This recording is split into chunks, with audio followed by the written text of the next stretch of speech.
बार आया हूँ, क्योंकि मैं जो सपने देखा था कि वृंदावन की धरती इतनी रमणीय होनी चाहिए, उतनी मनोरम होनी चाहिए कि जहाँ पर एक देखते ही हमारा मन मुग्ध हो जाना चाहिए और जिसको देखकर भगवान की याद आ जाए, भगवान की लीलाओं का स्मरण हुआ है तो कहते हैं वो है सबसे बड़ी सेवा। तो ये होता है यदि यमुना जी को देखकर यमुना जी के किनारे हुई लीलाओं का स्मरण हो। इन स्मरण के लिए जो कार्य इस समय प्रारंभ किया गया है, मैं उन्हें कर्म योगी की उपमा देता हूँ, क्योंकि गीता के अंदर सबसे बड़ी बात कर्म योगी की कही है, जो अनासक्त कर्म योगी होते हैं। ये अनासक्त कर्म योगी हमारे प्रदीप जी बंसल और आप इनके बड़े भाई जो मेरे पास बैठे हैं या उनके सहयोगी जितने बैठे हैं, मैं उनको धन्यवाद देता हूँ। और जितने भी लोग आरती में शामिल होते हैं, आप ध्यान दीजिएगा, केवल आरती में आप सामान्य आप सहयोग नहीं करते हैं। जब आप इसमें प्रवेश करते हैं तो यमुना मैया की अहेतु की कृपा आप पर उतरती है। तो आप यहाँ के आशीर्वाद लेकर जब आप घर लौटेंगे तो जो व्यक्ति इस आरती में शामिल होता है, वह व्यक्ति जब घर में जाता है तो घर में भी उसका प्रभाव पड़ता है, उसके बालकों पे प्रभाव पड़ता है, उसके पड़ोसियों के ऊपर प्रभाव पड़ता है और ये जनमानस को बदलने के लिए ये बहुत बड़ी बात होती है। इसलिए मैं यहाँ एक निवेदन करूंगा कि आप सब लोग आरती में अवश्य आएं, क्योंकि आरती में आने से कोई यमुना जी की महिमा नहीं बढ़ती है, वो तो यमुना जी तो पूरे विश्व की वंदे हैं, इनके लिए कोई बात नहीं। तो हमारा सौभाग्य होता है कि जब हम आरती में शामिल होते हैं, उनके दर्शन करते हैं, तो हमारे अंदर कैसा चुंबक पैदा होता है, कितनी आध्यात्मिक शक्ति पैदा होती है, जिनको लेकर हम चलते हैं तो जन सामान्य के ऊपर भी उसका प्रभाव पड़ता है। तो हम लोग पूरे समाज को परिवर्तित करने के लिए, हम इनको बदलने के लिए, उनको धार्मिक करने के लिए, इनको अच्छे बनाने के लिए, उनको कुविचारों को नष्ट करके वहाँ सुविचारों की स्थापना करने के लिए हमारा आरती में आना बहुत उपयोगी होता है। दूसरा, भारत की नदियों में कुछ नदियां ऐसी होती हैं जिनको हम लोग भगवती के रूप में हम इनको मानते हैं। एक आपको एक आश्चर्य होगा, एक ब्रह्मपुत्र नदी को छोड़कर जितनी भी नदियां भारत की हैं वो सब नारी के ऊपर बनी है, स्त्रियों के नाम पर है। गंगा, यमुना, सरस्वती, कावेरी, कृष्णा, तुंगभद्रा, रावी, बिनाश, सतलुज, अब जिसको भी देंगे वो सारे के सारे नारी के ऊपर है। तो आप देखिए हमारी भारत की नदियों में नारी का कितना बड़ा सहयोग है कि केवल एक ब्रह्मपुत्र नदी है जो केवल एक पुरुष के नाम पर है, बाकी सारी स्त्रियों के नाम पर है। और ये कितनी कल्याणकारिणी है। ये यदि सीधी जाना चाहें तो मैं कहता हूँ शायद 400 किलोमीटर की यात्रा करके पूरी कर सकती हैं, किंतु ये घूमती हुई जाती हैं।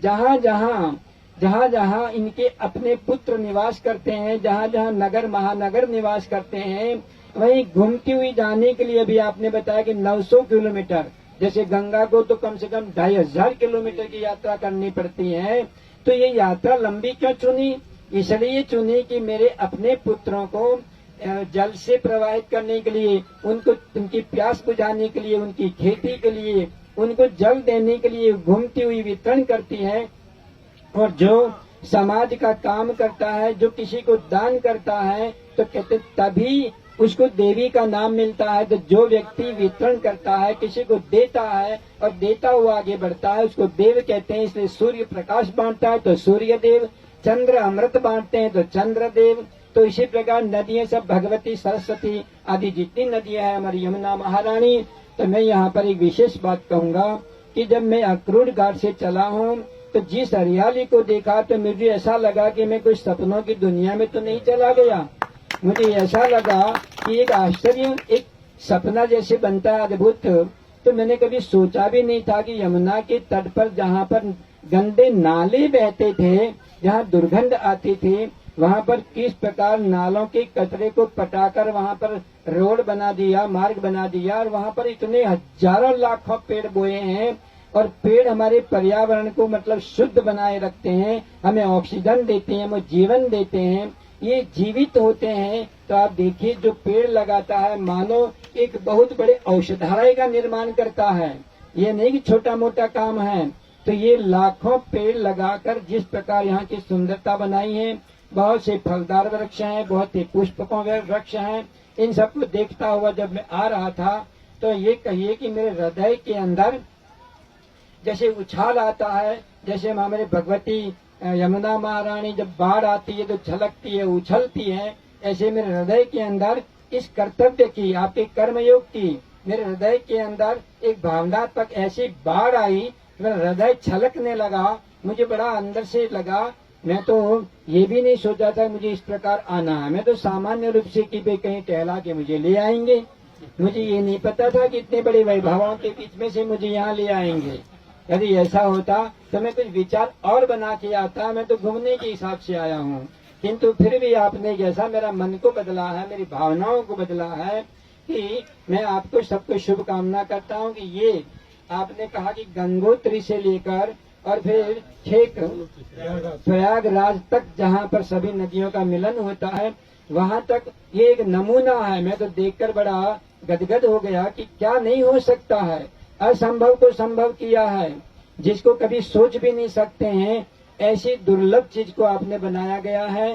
तो यहाँ से लेकर वहाँ तक जब आपने शुरुआत की है, लाखों पेड़ लगाए हैं, और यहाँ घूमने फिरने जो बच्चे आते हैं, जो माताएं आती हैं, जो बड़े लोग आते हैं, और यहाँ जो पुलकित होते हैं, प्रसन्न होते हैं, वो अपने दुखों का विस्मरण करते हैं और प्रकृति की गोद में बैठकर आनंद के झूले झूलते हैं। अब ये मत सोचिए उनका भी हमको आशीर्वाद मिलेगा, क्योंकि जो व्यक्ति अपने मन में दिन भर के कामों की थकान, यमुना तट के ऊपर लगे बगीचों में, लगे हरियाले में अपनी थकान मिटाता है, तो ये हम लोगों को भी बहुत बड़े आशीर्वाद मिलते हैं उनके आत्मा से।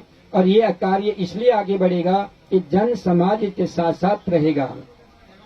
एक बात मैं यहाँ इस आरती घाट के ऊपर से बोल रहा हूँ कि जो इतने बड़े कार्य को, जो असंभव को संभव में देख रहा हूँ, ऐसे समय पर उन लोगों को समझने की जरूरत है कि जो एक अनधिकार, जिन्होंने अतिक्रमण कर रखा है, और अतिक्रमण के लिए इस सौंदर्यीकरण के अंदर जो बाधा पहुंच रही है, अरे पेट तो सभी भरते हैं, किंतु जो चीज हमारी नहीं है, जो यमुना मैया की है, उस यमुना मैया की चीज को हम लोग कैसे ले सकते हैं। तो सौंदर्यीकरण के अंदर अतिक्रमण न करके, और हमें प्रेम पूर्वक इसकी युद्ध क्यों करना पड़े, लड़ाई क्यों करनी पड़े, केस क्यों करना पड़े। अरे यमुना मैया को आप धन नहीं दे सकते हो तो उसकी अपनी जगह है, वो तो आपको लौटानी पड़ेगी। यदि आप लौटा देते हैं तो ये और सौंदर्यीकरण होगा और आपकी पूरी पीढ़ियां तर जाएंगी। ये नहीं आप छोटा मोटा काम कर रहे हैं, आपकी पीढ़ियां तर जाएंगी, क्योंकि आप अपनी चीज न देते हुए भी, जैसे यमुना जी में हम अंजलि भरकर, यमुना जी के जल से ही हम अंजलि भरकर यमुना जी को पिलाते हैं। तो कहते हैं यमुना मैया इतनी प्रसन्न होती हैं कि मैं लबालब जल से भरी होने के बाद भी जब मेरा भक्त अपनी अंजलि में जल लेकर जब मुझको पिलाता है, तब मेरी प्यास मिटती है।